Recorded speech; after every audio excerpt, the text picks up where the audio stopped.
Muy bien, continuamos, vamos a cambiar un poco el tema. Ya se inician las próximas elecciones municipales, regionales y provinciales. Acabamos de salir de una elección nacional, tuvo unos retrasos, las cosas no están yendo bien y el próximo año empiezan las elecciones municipales, regionales en Lima y en provincias. Y para eso está con nosotros el analista político Antonio Tan, quien es politólogo de la Universidad Villarreal, nada menos. Gracias, Antonio, por estar con nosotros. Además, muy joven. ¿Cuántos años tienes, Antonio? Víctor, primero, gracias por la invitación. 34, ya 34, no soy tan joven, parezco, bueno, ¿no? Te ves más joven. No, gracias. ¿Cómo es la coyuntura? ¿Cómo, digamos, todos sabemos que estamos cansados de una campaña polarizada, de enfrentamiento de odio, y ahora viene otra campaña? ¿Cómo crees que se va a desarrollar esa campaña? ¿O cómo correspondería, digamos, digerir una campaña de esta naturaleza que se viene ya el próximo año? Sí, bueno, de hecho estamos todavía en un contexto distinto a lo que nosotros conocemos porque originalmente el Perú es un país electorero, es decir, siempre nos gusta estar en los procesos electorales de elección a un cargo popular, nos gusta participar. Sin embargo, el tema del COVID aún está pendiente, hay una tercera ola posiblemente, así que no se va a poder desarrollar como lo que nosotros conocemos, que son concentraciones, mítines, en donde toda la forma de hacer campaña va a cambiar. Se conglomera la gente un poco para que el candidato se pueda acercar a ella, pero ahora ya no va a ser así, hay una coyuntura pandémica y yo creo que se va a lanzar todavía, se va a prolongar un poco, pero a través de las redes sociales sí ya hay ya algunos signos de campaña. O sea, las redes sociales van a ser, digamos, la herramienta predominante en esta campaña, todo lo digital. Va a ser, yo creo, 50-50. Y aparte, más allá de la pandemia, los candidatos deberían entender que si hacen un evento para 150 personas, pero no lo llevan a las redes sociales, solamente se va a quedar para 150 personas. En cambio, si se invierte un poco más en las redes sociales y se segmenta según el público al que quiero llegar, entonces ya no voy a estar hablando de las 150 personas con las que tuve un encuentro físico, sino a 5.000, 10.000, 15.000 personas en un solo día. Claro, ya el espacio físico no te va a limitar. Digamos que ahora nosotros los ciudadanos estamos acostumbrados a utilizar más clases virtuales, todo online, mucho más que antes la pandemia.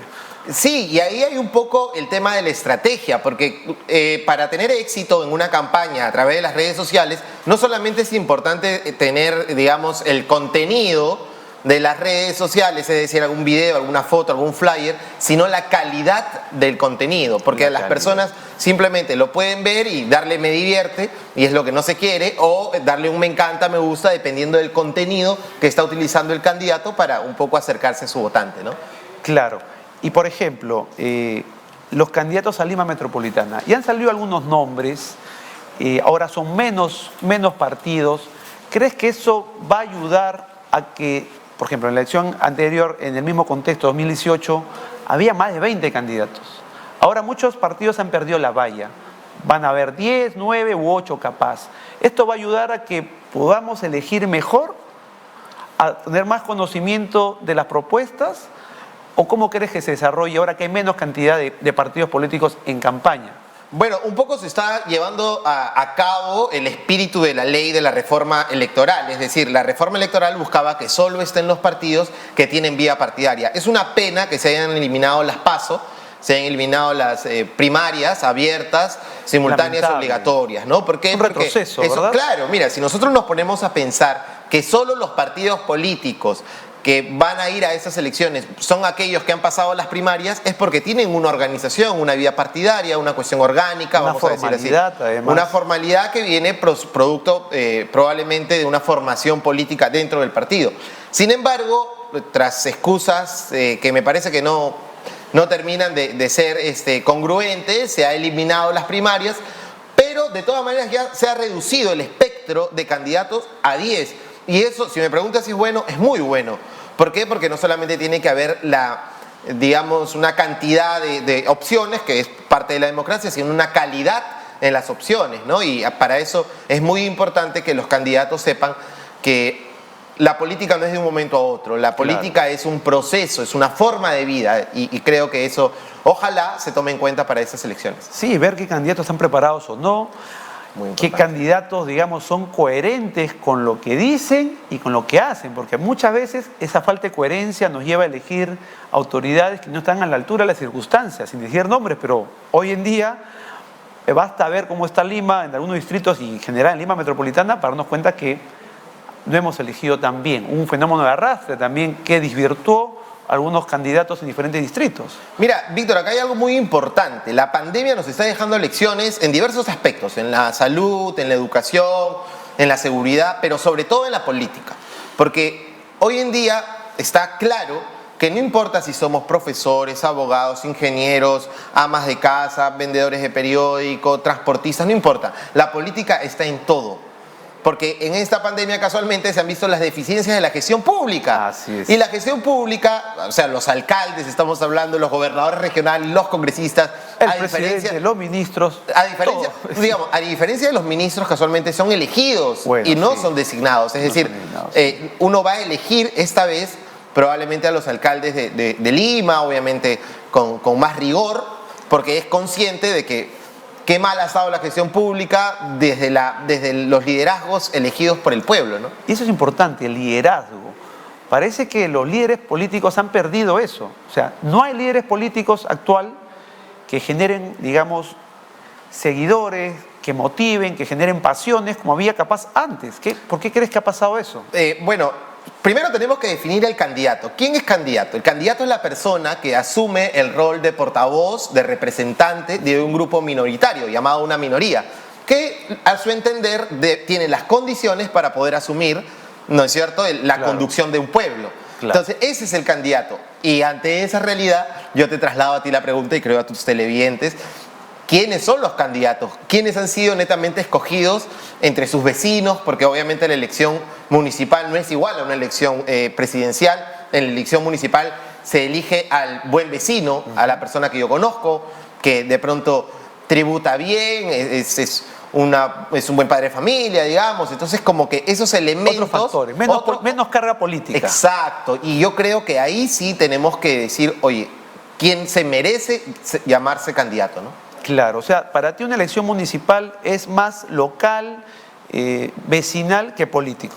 No es dos campañas distintas como iniciaste la conversación. Sí, de hecho, esta vez al menos se va a ver una diferencia entre los partidos, ¿no? El voto de arrastre creo que ya no va a funcionar, no debería funcionar, nos está dejando muchas malas experiencias, ya no, como tú dices, nombrarlas no vendría al caso, pero simplemente hay que voltear a ver los últimos resultados y ahora sí, voto cruzado, ¿no? El voto cruzado. ¿Crees que esta vez no haya voto de arrastre? El voto de arrastre muchos opinan que es un fenómeno que da cada cierto tiempo. ¿Coincides con eso? No, yo creo esta vez que las personas, digamos, el tema de la pandemia, y reitero, por ejemplo, no ha habido un buen empadronamiento de las personas que necesitaban las canastas, por decir, en los distritos de la Gran Lima, ¿no es cierto?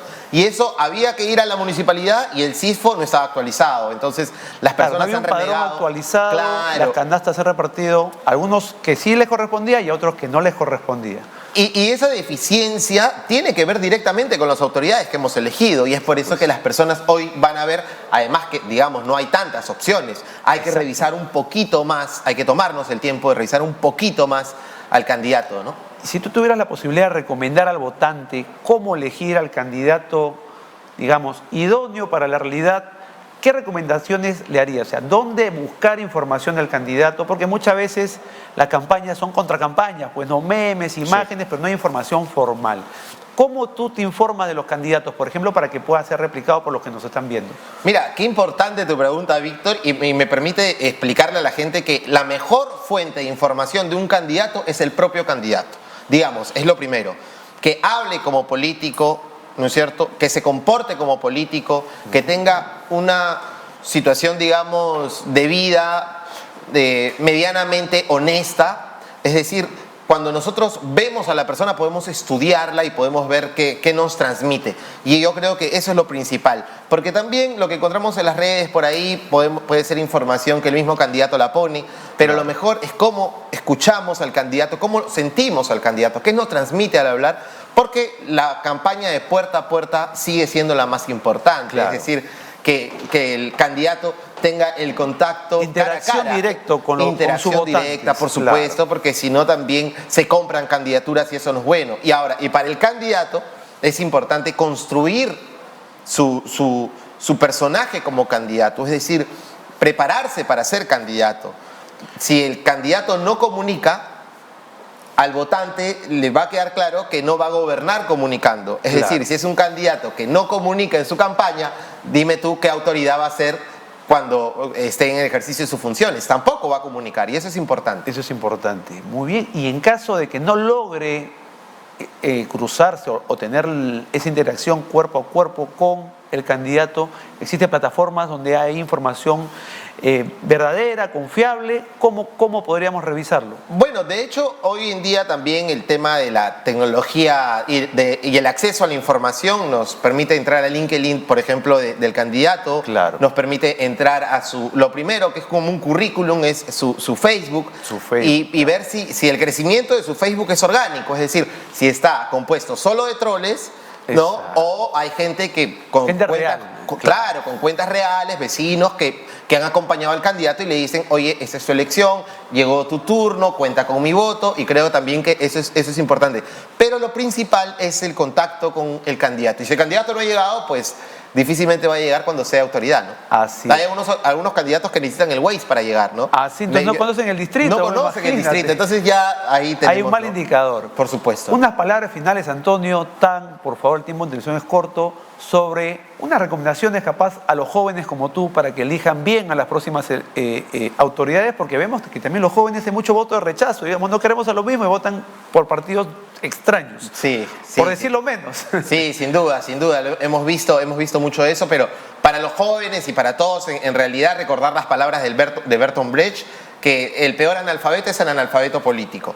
Aquel que dice que no me interesa la política, no quiero saber nada de política, no es mi tema, yo trabajo en otra cosa, y la rechazan. Y no, la política tiene que ver con todos, con la calidad del aire, el sentido de las pistas, el precio de las menestras, y por eso es muy importante que nos involucremos, porque lo peor que nos pueda pasar, y ahí nos vamos hasta la filosofía griega, es que seamos gobernados por personas pues que nada tienen que ver con política. Exacto. ¿No? Muy bien, muchas gracias, A Antonio ti. Tan, analista político, muy joven él y tiene las ideas claras. Gracias. Y muy objetivo. Muchas gracias por estar con Gracias. nosotros. Y efectivamente, elijamos bien, involucrémonos en política para luego no quejarnos que quién ganó las elecciones, que por qué hizo eso, por qué hizo el otro, cuando nosotros damos el poder con nuestro voto a las autoridades. Vamos a una pausa y regresamos con La Pantojita y Camilo VI peruano. Vamos a una pausa y regresamos con más aquí en Charlas de Café.